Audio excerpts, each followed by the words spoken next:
صحابی نے کہا وعلیکم السلام، تو جب آہستہ صحابی سلام کہے اور ایک دیوار ہو درمیان میں تو نبی نہیں سنتے، تو جب قبر پہ جا کر آپ سلام آہستہ کہیں اور 4 دیواریں موجود ہوں تو پھر کیسے سن لیتے ہیں؟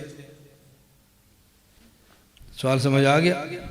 اب آپ سے جواب بننا نہیں ہے، اب آپ کو مرکز کی قدر آئے گی یا کیا ہوتا ہے۔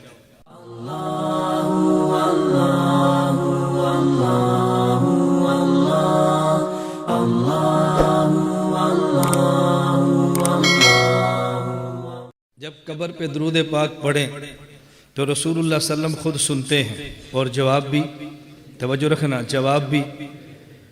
اب سوال سنیں، مدینہ منورہ میں رسول اللہ صلی اللہ علیہ وسلم ایک صحابی کے گھر تشریف لے گئے، آپ نے باہر سے السلام علیکم کہا، اندر سے جواب نہیں آیا، آپ نے پھر السلام علیکم فرمایا، پھر جواب نہیں آیا، آپ نے تیسری بار السلام علیکم فرمایا، صحابی گھر سے باہر آئے، وعلیکم السلام ورحمۃ اللہ وبرکاتہ۔ اللہ کے نبی نے پوچھا تم گھر میں تھے؟ جی گھر میں ہوں۔ میں نے سلام کیا تو سنا نہیں ہے؟ کہا جی سنا ہے۔ تو پھر جواب کیوں نہیں دیا؟ میں سمجھانے کی ترتیب پہ بتا رہا ہوں، جواب کیوں نہیں دیا؟ حضور آپ سلام فرما رہے تھے، میں سن رہا تھا، میں آپ کو جواب دے رہا تھا، لیکن میں جواب آہستہ دیتا تھا، اس لیے کہ سلام دعا ہوتی ہے، تو میں چاہتا تھا میں آہستہ سلام کا جواب دوں، حضور سمجھیں کہ سنا نہیں ہے تو پھر سلام فرمائیں۔ میں آہستہ جواب دیتا، آپ سمجھیں کہ سنا نہیں، آپ پھر سلام فرمائیں، تو میں آپ کی 3 مرتبہ دعائیں لینے کے لیے جواب آہستہ دیتا رہا، اس لیے میرا منشا یہ تھی۔ اب اس پہ سوال سمجھو، اعتراض یہ ہے جب آپ رسول اللہ صلی اللہ علیہ وسلم کی قبر پہ جا کے سلام پیش کرتے ہو تو آپ کہتے ہو نبی پاک سن لیتے ہیں، حالانکہ نمبر 1 جو باہر بڑی جالی ہے یہ پردہ موجود ہے، نمبر 2 آپ جالی میں دیکھیں اٹھی قبر نظر آئے گی، ایک اور پردہ آ گیا، پھر اس قبر کے نیچے اصل قبر ہے، ایک پردہ اور آ گیا، فَمِن وَرَائِهِم بَرْزَخٌ، پھر مانوی برزخ کا پردہ آ گیا، تو پردے 4 ہو گئے۔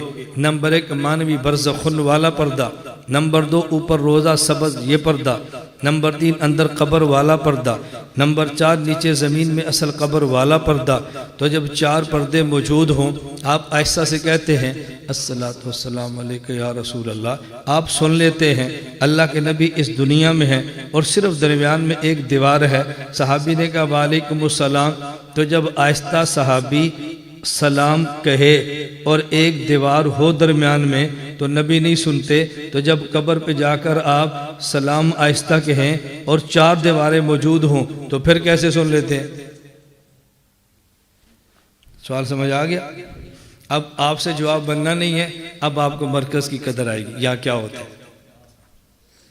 اب آپ کو سمجھ آئے گی یہاں ہوتا کیا ہے، مرکز اہل سنت والجماعت میں کیا ہوتا ہے۔ اب 2 قسم کے ہمارے یہاں لوگ ہوں گے۔ نمبر 1 سوال بڑا معقول ہے، علامہ صاحب ہیں، بہت بڑے عالم ہیں، لہذا ہم پھسل کے ادھر چلے گئے، ایک طبقہ۔ دوسرا پھسلے گا تو نہیں، بھائی جواب دو، مجھے نہیں آتا، عقیدہ بدلو۔ کیا ہمارے اکابر کے پاس دلائل نہیں تھے؟ ہمارے اکابر کا علم نہیں تھا؟ تو ہمارے پاس زیادہ علم ہے۔ اچھا اکابر کے پاس کیا دلیل تھی؟ اب دلیل کا پتہ نہیں ہے، ہمارے اکابر کے پاس علم تھا، بھئی علم تو تھا، اس علم کو بیان کیوں نہیں کرتے؟ تو ایک پھسل جائے گا اور ایک کچا پکا ہو جائے گا، کہ اب کریں کیا؟ الجھن کا شکار اندرون خانہ ضرور ہوگا۔ کیوں؟ مسلک سمجھا نہیں، اس لیے ہم کہتے ہیں رب اشرح لی صدری، اللہ میں مسلک سمجھا دے۔ جب آپ مسلک سمجھ جائیں گے تو پھر الجھن نہیں ہوگی۔ اب ذرا اس مسئلے کو سمجھ لیں، آپ دیکھنا اس کا جواب کتنا آسان ہے۔ جواب تو لمبا نہیں ہے، جواب سے پہلے تمہید تھوڑی سی لمبی ہوتی ہے بات سمجھنے کے لیے۔ اب بات اچھی طرح سمجھیں، ایک ہے دنیا اور ایک ہے قبر، موت کے بعد کی زندگی۔ دنیا میں جسم بھی ہے اور روح بھی ہے، قبر کے بعد جسم بھی ہے اور روح بھی ہے۔ حالات جسم اور روح دونوں پر دنیا میں، حالات روح اور جسم دونوں پر قبر میں۔ فرق یہ ہے کہ دنیا میں احوال اصالتاً جسم پر آتے ہیں اور جسم کے واسطے سے روح پر جاتے ہیں، اور قبر میں احوال اصالتاً روح پر آتے ہیں اور روح کے واسطے سے جسم پر جاتے ہیں، تو دنیا میں جسم اصل ہوتا ہے اور روح تابع ہو جاتی ہے، مرنے کے بعد روح اصل ہے اور جسم اس کے تابع ہو جاتا ہے۔ اب بات توجہ سمجھتے رہنا، مجھے بار بار نہ کہنا پڑے۔ اب احوال دونوں میں ہیں۔ دنیا میں آپ ایک شربت پیتے ہیں، نام اس کا روح افزا ہے، تو روح پیتی ہے یہ جسم پیتا ہے، لیکن نام روح افزا ہے، پیتا جسم ہے، اور لطف روح کو بھی آتا ہے، مزہ روح کو بھی آتا ہے۔ تو دنیا اور آخرت کے احوال میں ذرا یہ فرق ہے۔ اتنی بات سمجھ آ گئی؟ اور اگر یہ سمجھنی ہو کہ موت کے بعد حالات روح پر اصالتاً آتے ہیں اور جسم پر تباً آتے ہیں، تو اس کو سمجھنے کے لیے نیند سمجھ لو۔ نیند اور موت آپس میں دونوں بہنیں ہیں۔ نیند میں حالات روح پر آتے ہیں اور روح کے واسطے سے حالات جسم پر آتے ہیں۔ آدمی سویا ہوا ہے اور صبح اٹھو تو غسل خانے کے باہر کھڑا ہے، کیوں کھڑا ہے؟ اتنی سخت سردی ہے، نہانے کی کیا ضرورت ہے، پھر بھی کھڑا ہے۔ اب وہ سمجھتے کچھ ہوا ہے۔ اب بتاؤ، یہ جو سونے کی حالت میں کچھ کیا ہے، یہ روحیں آپس میں ملی ہیں، دو جسم آپس میں ملے؟ خواب آپ نے دیکھی نا، آپ کے ساتھ کوئی اور بھی ہے، لیکن آپ دیکھو تو بستر پہ کوئی بھی نہیں ہے، لیکن یہ دونوں کیا روحیں ملی ہیں، جسم ملے؟ بولو، روحیں۔ اور لذت کس نے لی ہے؟ جسم نے۔ غسل کس کو دے رہے ہیں؟ جسم کو۔ صابن کس پہ مل رہے ہیں؟ جسم کے۔ اور لذت کس نے، حالات کس پر آئے تھے؟ روح پر۔ اس لیے میں کہہ رہا ہوں کہ موت کے بعد احوال روح پر آتے ہیں اور روح کے واسطہ سے جسم پر۔ ایک بات۔ اب دوسری بات سمجھ لو۔ روح اور جسم کا تعلق تین طرح کا ہے۔ نمبر ایک تعلق تصرف، نمبر دو تعلق تدبیر، نمبر تین تعلق حیات۔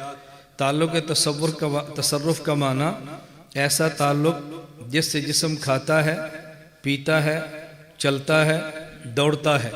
نمبر دو تعلق تدبیر، اس تعلق جسم کھاتا، پیتا، دوڑتا، بھاگتا، کماتا نہیں ہے، لیکن خود بخود اس کا خون گردش کرتا ہے، خود بخود نظام ہضم چلتا ہے، خود بخود اس کا دل دھڑکتا ہے، خود بخود اس کی سانس چلتی ہے۔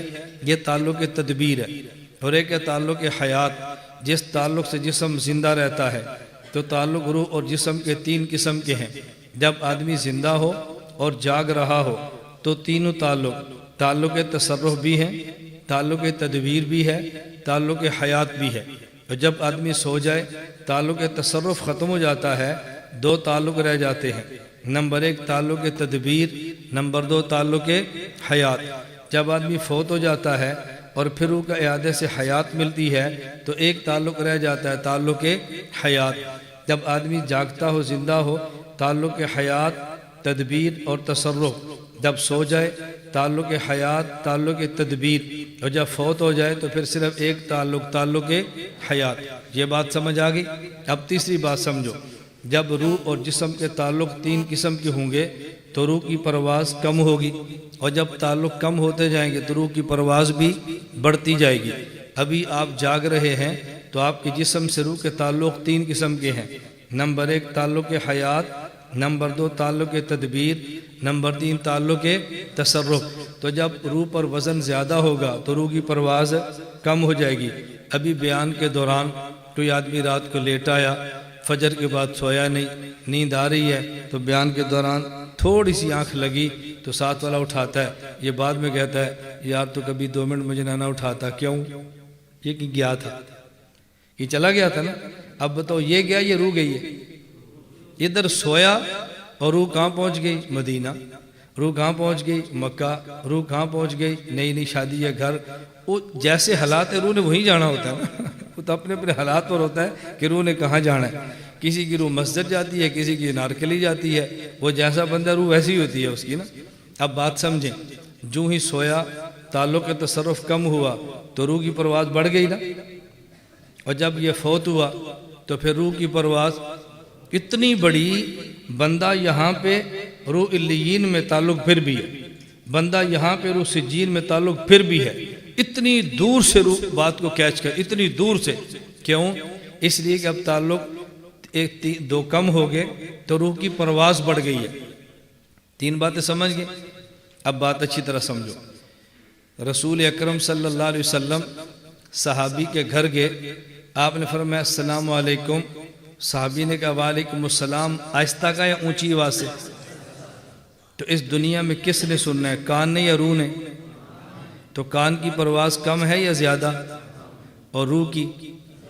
اچھا, اور موت کے بعد کس نے سننا ہے؟ روح نے. اور روح کے بعد جسم نے. اب اللہ کے نبی دنیا سے قبر میں تشریف لے گئے, اب وہاں تعلق تصرف نہیں ہے, تعلق تدبیر نہیں ہے, بلکہ تعلق کون سا ہے؟ اور دنیا میں تعلق بھی تینوں ہے, سننا بھی جسم نے ہے. چونکہ جسم نے سننا تھا تو جسم کی جسے کہتے ہیں لمیٹڈ, بڑی محدود ہوتی ہے. آہستہ وعلیکم السلام کہا تو جسم نہیں سن سکا, اور جب قبر میں چلے گئے اب آپ کی روح نے سننا ہے, اور روح بھی وہ جس میں ایک بوجھ ہے دو نہیں ہے. اب روح کی پرواز اتنی بڑھ جاتی ہے کہ آہستہ سا بھی السلام کہے وہ تب بھی سن لیتی ہے, وہ روح تب بھی سن لیتی ہے. اب دیکھو الجھن نہیں ہے, اشرح لی صدری, یہ مسئلہ آپ کو سمجھ آ جائے تو سوال رہتے ہی نہیں ہے.